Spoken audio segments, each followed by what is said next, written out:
Hello everyone, welcome back to my channel. I am Purna and in today's video we are going to cover government budget, which is a very important chapter in macroeconomics in detail in just 20 minutes. So without delaying any further, let's begin with the video. तो सबसे पहले हम लोग देखते हैं objectives, मतलब कि government budget को बनाया क्यों जाता है या फिर गवर्नमेंट बजट के थ्रू गवर्नमेंट क्या क्या अपने मोटिव्स अचीव करना चाहती है, इकोनॉमी में क्या क्या करना चाहती है। तो सबसे पहले आता है जीडीपी ग्रोथ।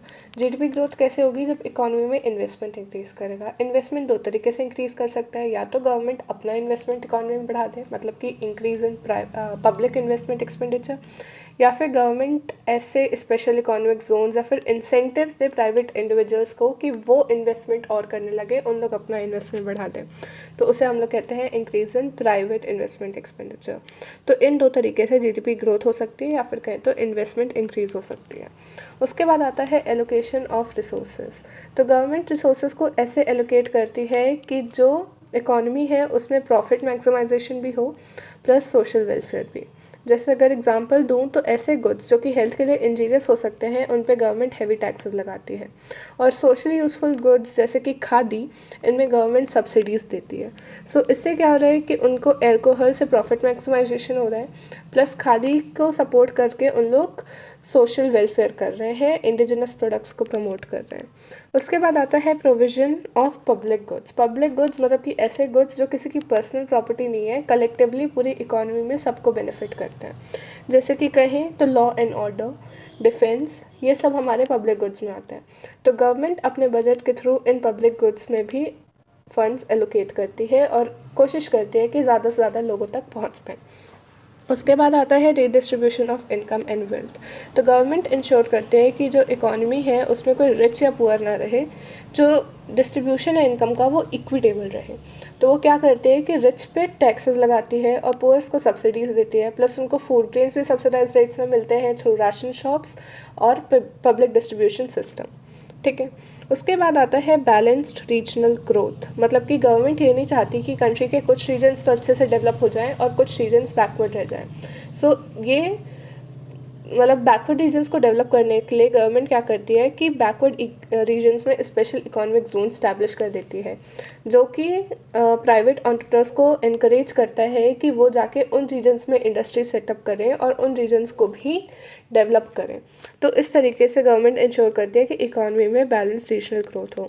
उसके बाद आती है एम्प्लॉयमेंट अपॉर्चुनिटीज़। जब गवर्नमेंट पब्लिक सेक्टर एंटरप्राइजेज में इन्वेस्टमेंट बढ़ाती है तो कहीं ना कहीं उन एंटरप्राइजेस के थ्रू इकोनॉमी में एम्प्लॉयमेंट भी जनरेट होता है। प्लस गवर्नमेंट काफ़ी सारे प्रोग्राम्स जैसे कि मनरेगा भी लॉन्च करती है, जिनके थ्रू इकोनॉमी में एम्प्लॉयमेंट जनरेशन होता है।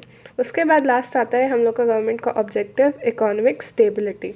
तो इकोनॉमिक स्टेबिलिटी मतलब कि जैसे इकोनॉमी में इन्फ्लेशन होता है, डिफ्लेशन होता है, तो ये जो होते हैं इकोनॉमी के लिए अच्छे नहीं होते, तो इसलिए गवर्नमेंट के लिए इंपॉर्टेंट हो जाता है कि इन्फ्लेशन या डिफ्लेशन की सिचुएशन को कंट्रोल करें, जिससे कि इकोनॉमी में इन्वेस्टमेंट बढ़े, और इन्वेस्टमेंट बढ़ेगी तो जीडीपी ग्रोथ होगी और कंट्री का ग्रोथ और डेवलपमेंट भी।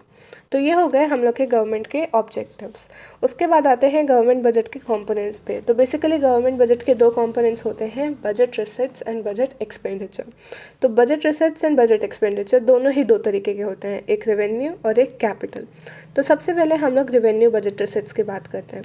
रेवेन्यू बजट रिसीट्स वो होती है जिनका बैलेंस शीट पे कोई इम्पैक्ट नहीं पड़ता, मतलब कि इन रिसीट्स की वजह से ना तो लाइबिलिटी बढ़ती है और ना ही एसेट्स कम होते हैं। जैसे इसमें सबसे पहले आते हैं tax receipts. Tax receipts are basically the compulsory payments by individuals to the government, मतलब कि जो हम लोग गवर्नमेंट को कंपल्सरीली पे करना रहता है अपनी इनकम का प्रोपोर्शन टैक्स के फॉर्म पे, वो होती है टैक्स रिसीट्स, और जिसके बदले में गवर्नमेंट को कुछ हमें देना कंपल्सरी नहीं होता है। तो ये टैक्स रिसीट्स भी कई तरीके के होते हैं, जैसे कि progressive and regressive taxes. Progressive taxes मतलब कि वो टैक्सेस जो हमारी इनकम के साथ इंक्रीज़ हो, मतलब वो जो इनका रियल बर्डन है वो रिच पे ज़्यादा रहता है, पुअर पे कम, क्योंकि पुअर की इनकम कम है तो उनको कम टैक्स देना पड़ेगा, रिच की इनकम ज़्यादा है तो उनको ज़्यादा देना पड़ता है। लेकिन रिग्रेसिव टैक्सेस वो होते हैं जो कि हर लेवल ऑफ इनकम पे सेम हो, तो इसका बर्डन जो होता है वो पुअर पे ज़्यादा पड़ता है और रिच पे ज़्यादा पड़ता है। अब खुद सोच के देखो कि मान लो अगर इकोनॉमी में 10% टैक्स स्लैब चल रहा है और रिच को भी 10% देना है, पुअर को भी, तो रिच की अगर इनकम 50,000 है तो उसको उसमें 5,000 देने में उतना दर्द नहीं होगा जितना उसको दर्द होगा जो कि पुअर है और उसकी इनकम 500 है, उस 500 में से 50 रुपये देने में उसका डेली एक्सपेंडिचर या फिर डेली कंजम्पशन से वो 50 रुपये कट रहे हैं, इसलिए वो कहीं ना कहीं पुअर को ज़्यादा इफेक्ट करेगा। इसलिए जो रेग्रेसिव टैक्स सिस्टम है उसको इकोनॉमी के लिए अच्छा नहीं माना जाता। उसके बाद आते हैं value added and specific taxes. Value added मतलब कि जैसे हम लोग की इकॉनमी में वैल्यू एडिशन होता है, प्रोडक्शन होता है, या फिर हर स्टेज में वैल्यू एडिशन होता है इकॉनमी में या फिर किसी भी प्रोडक्ट में, तो उस वैल्यू एडिशन पे ही टैक्स लगता है। जैसे कि मान लो मैन्युफैक्चरर 50 का गुड मैन्युफैक्चर करता है और 70 में रिटेलर को बेचता है, तो यहाँ पे जो 20 रुपये का वैल्यू एडिशन हुआ ना, इस पर टैक्स देना पड़ता है।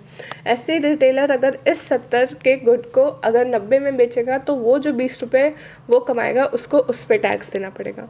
तो इस तरीके से वैल्यू एडेड टैक्स चलता है। और स्पेसिफिक टैक्स मतलब कि वो किसी स्पेसिफिक यूनिट या फिर वेट या फिर मतलब ऐसे मेजर्स पे लगाए जाते हैं। उसके बाद आता है direct and indirect taxes. Direct taxes मतलब वो टैक्सेस जिनका बर्डन वही बेयर करता है जिन पे लगाया जाता है। जैसे कि इनकम टैक्स, इनकम टैक्स जिस इंडिविजुअल के इनकम पे लगाया गया उसी को पे करना पड़ता है। और इनडायरेक्ट टैक्सेस मतलब वो टैक्स जो कि लगाए तो किसी और पे जाते हैं और उनको पे कोई और करता है, जैसे कि हो गया हम लोग का GST। उसके बाद आती है नॉन टैक्स रिसिट्स, तो जिसमें सबसे पहला आता है फीस।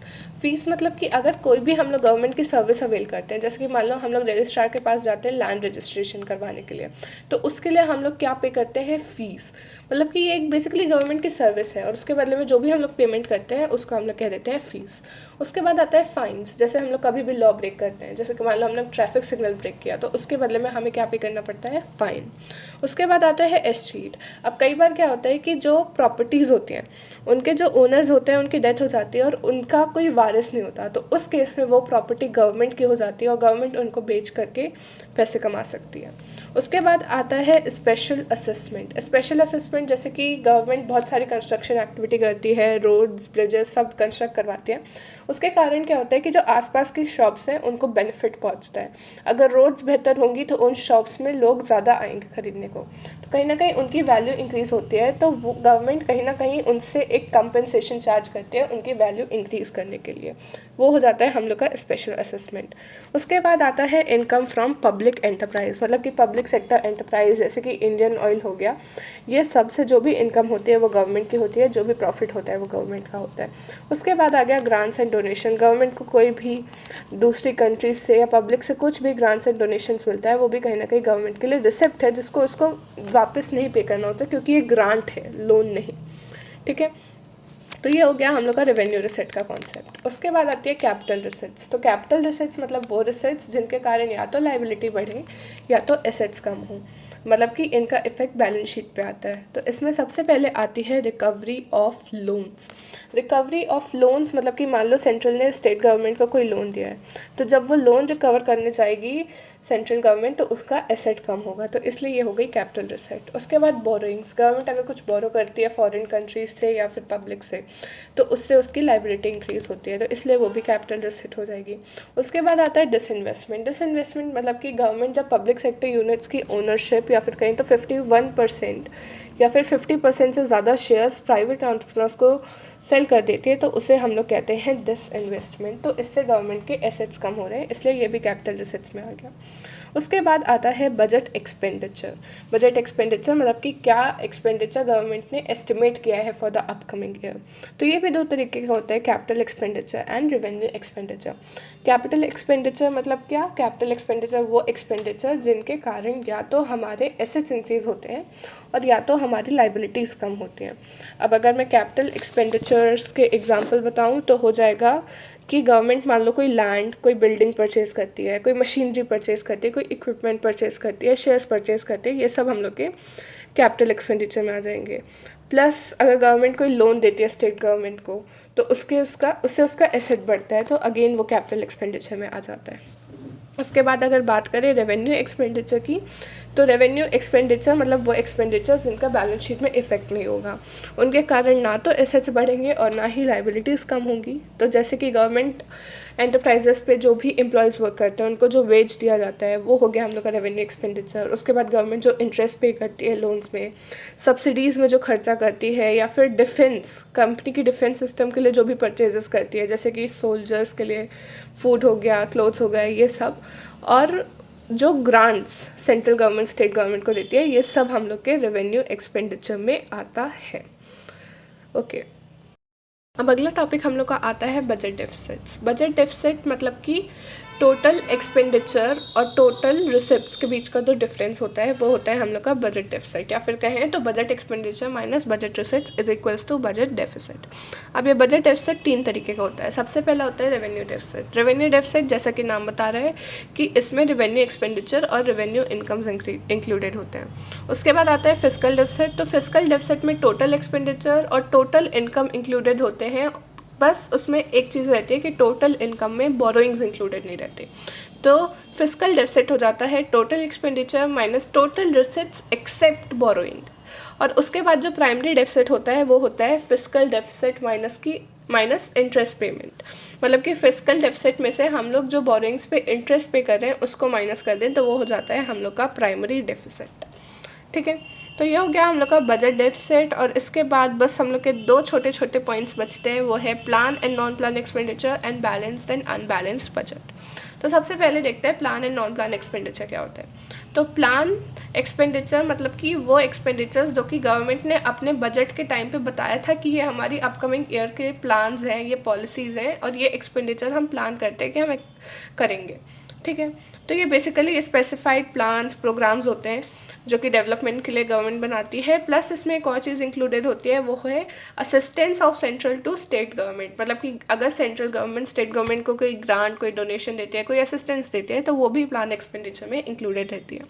उसके बाद आता है नॉन प्लान एक्सपेंडिचर।